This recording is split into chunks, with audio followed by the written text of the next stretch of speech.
ఈరోజు అధికారులని GHMC SC అయిన విద్యాసాగర్ గారిని అడగడం జరిగింది. కొల్లూరు 1లో మంచినీటి పనులు, కరెంటు పనులు పూర్తయ్యాయి.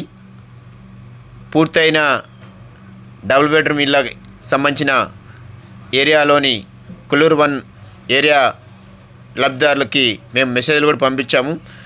వారు అందరూ కూడా వారి ఇళ్ళకి వెళ్ళి గృహప్రవేశాలు చేసుకోవచ్చని చెప్పి, వారి ఇళ్ళని స్వాధీనం చేసుకోవచ్చని చెప్పి అధికారులు మనకు చెప్పడం జరిగింది.